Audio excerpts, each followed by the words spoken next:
Vous pensez que Sean Connery est un gros mot. Comme beaucoup, vous passez pour un blaireau dès que les gens se mettent à parler cinéma. Vous voulez briller en société? Alors cette émission est faite pour vous. Et il est dans le même hôpital que toi? Ouais, mais là je crois qu'il est pas prêt d'en sortir, il est mal là. Oh, coucou Audrey! Coucou Grégoire, je voulais te dire pour hier... C'était super, hein? Ben justement, je pense que c'est une erreur, il vaut mieux qu'on en reste là. Ben attends, on a juste mangé des tripes, j'étais même pas encore pécho. Ben justement, je pense vraiment qu'il faut arrêter.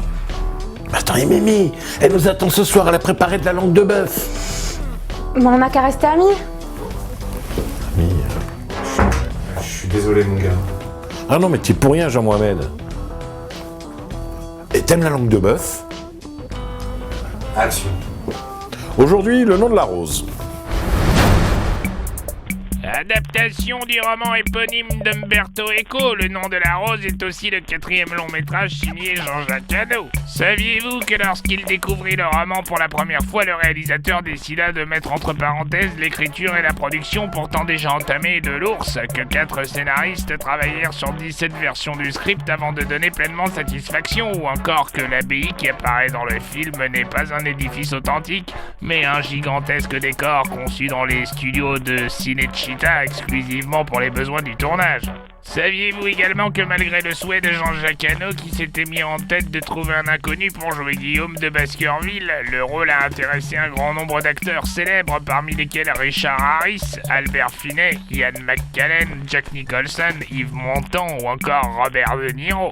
Que le comédien Christian Slater n'était âgé que de 15 ans au moment du tournage et qu'il était particulièrement intimidé lorsqu'il fallut jouer la scène d'amour avec Valentina Vargas. Saviez-vous pour finir que l'acteur Ron Perlman, qui avait fait ses débuts sous la direction de Jean-Jacques Hano dans La Guerre du Feu et qui incarne ici le bossu Salvatore, et remplaça un acteur italien ayant refusé de se raser le haut du crâne?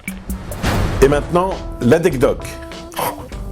Pour une fois que je le dis bien, il est pas là le coach. L'anecdote qui calme tout le monde, même tes amis les plus calés. Vous ne le saviez peut-être pas, Ouais, Vous ne- prends ton papier là. Vous ne le saviez peut-être pas, mais pour la scène finale, scène dans laquelle on voit le monstre. Putain, t'es lourd. Vous ne le saviez peut-être pas, mais pour la scène finale, scène dans laquelle on voit le monastère prendre feu, tout le décor fut réellement incendié et détruit. Or, Jean-Jacques Hano et son équipe auraient dû tourner la prise avec 5 caméras de manière à capter l'événement sur plusieurs axes différents. Seulement, au moment du tournage, certains assistants prirent peur face aux flammes et oublièrent de faire tourner 3 caméras. Autre petite anecdote, si les moines franciscains de l'époque ne portaient uniquement que des sandales, Sean Connery, lui, tenait à porter des moon boots pour tourner les plans où ses pieds n'apparaissaient pas dans le cadre. Cela contraignit... Ça se dit pas. Si, ça se dit. Ah bon? Cela contraignit Jean-Jacques Hano à travailler la post-synchronisation d'arrache-pied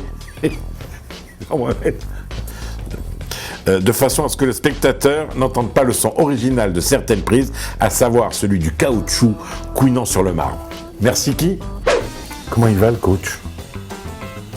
C'est tranquillisant. Madame, dès qu'il se réveille, vous pouvez lui dire que Grégou le rappellera? Merci madame.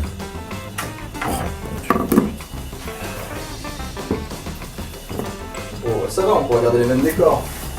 Non, Christian Gabriel, c'est horrible, il faut changer ça. Non, pour la première. Je peux vous aider? En évitant de me parler, oui.